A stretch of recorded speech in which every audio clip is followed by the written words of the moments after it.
जब ये जेल में नहीं गए थे, बरवाड़ा शहर तो आज भी बच्चा बच्चा महाराज जी को याद करता है। उसके अनेकों कारण हैं। उसके कारण ये भी है कि एक हफ्ते में हर हफ्ता लाखों लोग जो महाराज जी के अनुयायी थे, जो उनके समर्थक थे, वो बरवाड़ा में आते थे। और भाई आज तक तो अगर महाराज जी जेल में नहीं होते ना और बरवाड़ा का आश्रम चल रहा होता तो यहाँ एक तो रेलवे का जंक्शन बन जाता। 1 लाख आदमी एक हफ्ते में आते थे। बेचारे रेहड़ी वाले हमारे बरवाड़ा के जो पकोड़े बेचते थे, मेरी उनसे कई बार जाता हूँ, बात होती है, बोला जी हमारा तो रोजगार ही खत्म हो गया, हमारे तो बच्चे भूखे मरने कगार पर आ गए। 3-3 4-4 क्विंटल एक रेहड़ी वाला पकोड़े बिक जाते थे। हमारे जो सब्जी मंडी में सब्जी वाले दुकानदार थे, वो बेचारे महाराज जी को याद कर करके रोते हैं कि भाई महाराज जी जब थे तो हमारी मतलब ये मानो कि 25% बिजनेस रहा, क्विंटलों क्विंटल सैकड़ों क्विंटल सब्जी लग जाती थी।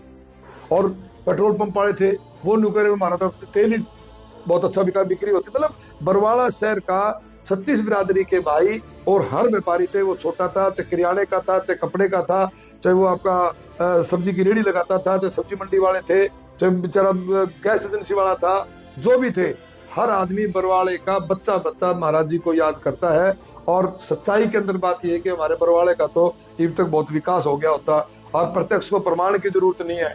जो काम सरकार को करना चाहिए था, किसान के खेत से पानी निकालने के लिए, आज भी फसलों में पानी खड़ा है। फसलें तो खत्म होगी, खेतों में पानी खड़ा है।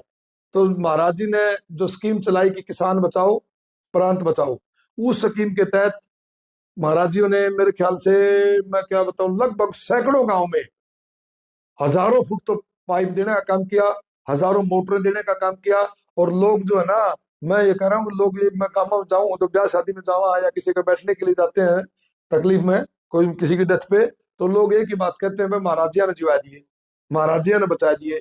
जो काम आज भी जिन जिन गाँव में, राजली गाँव का मामला ले लो, किसी गाँव का ले लो आप, उन्होंने इतना अच्छा काम किया जो किसान को बचाया है। और ये कहा महाराज जी ने, मेरा कितना कोई पैसा खर्च हो जाए, जिस गांव में जितनी मांग हो, अगली फसल कणक की बीजनी है, बीजनी चाहिए किसान की, उसमें पानी का निकासी के लिए कितना भी खर्चा करना पड़े, महाराज जी की टीम गई गांव गांव में, उन्होंने सर्वे किया और गांव में पाइप भी दी और मोटरें भी दी।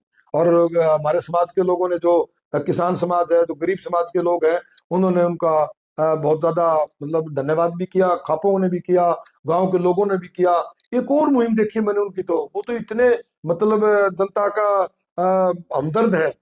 जो बारिशों में, इनकी बार बारिशें आई, जो गरीब लोग थे, गांव के बाहर बस्तियां थी, पानी चढ़ गए, उनके मकान गिर गए। तो गांव में कोई भी सरपंच है या गांव के 4 मौजूद आदमी आके बताएं कि मेरे गांव में फला गरीब आदमी के 4 मकान गिर गए, तो महाराज जी की टीम जाती है और महाराज जी की टीम जाकर के देखती है और उनका मकान का काम शुरू करवा देते हैं। मैं ये कहता हूँ, महाराज जी तो एक तरह से मतलब लोगों के मन में बस गए और लोग उनको तो भगवान के रूप में देखने लगते हैं कि वे संत महाराज जी, रामपाल महाराज जी ने तो हमारे को जिवा दिया। किसान है, चाहे मजदूर है, चाहे बेचारा गरीब आदमी है, भाई देखो जिसका मकान गिर गया वो तो बेचारा सड़क पे आ गया, और उसका मकान कहीं नहीं घूमना, उसको सिर्फ उसके एक महाराज जी तक बात पहुंचनी चाहिए कि वह फला का मकान गिर गया।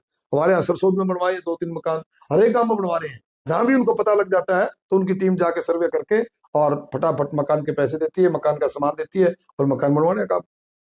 परमात्मा हमारी आयु बढ़ा सकते हैं, आपको वेदों में दिखाते हैं। क्योंकि शिक्षा का हमें एक लाभ है तो यही है कि हम सदग्रंथों को स्वयं समझ सकते हैं। और जब तक हम नहीं समझेंगे, कोई भी हमें बंडा दे, कुछ भी कह दे, हम उससे की मान लेंगे। जिस कारण से आज तक हम यह भटक रहे हैं और इन नकली संतों के पीछे लटक रहे हैं।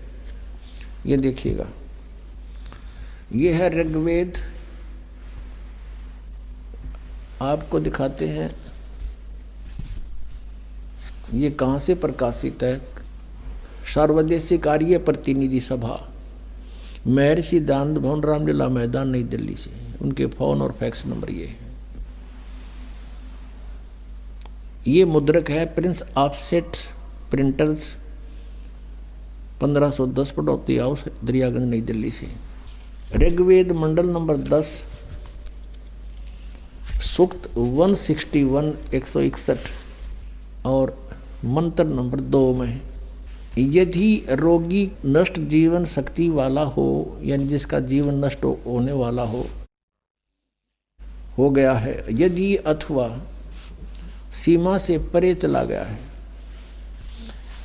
यदि मृत्यु के समीप पहुंच गया ही है, तो भी उस रोगी को ये देखिए ना, दयानंद के भक्ता ने मैं वैद लिख दिया यहाँ पर, क्योंकि दयानंद ये मानता था भगवान कुछ नहीं कर सकता,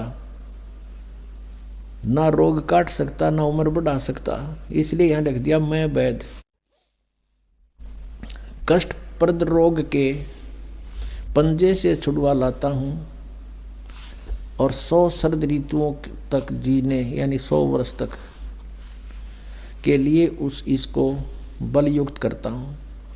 अब यहाँ जो इन्होंने जानबूझ कर बकवाद करी, इस मूल पाठ में इसमें वेद का जिक्र नहीं, क्योंकि वेद कोई मेडिसिन की बुक नहीं है, ये भगवान की जानकारी महिमा है इसके अंदर।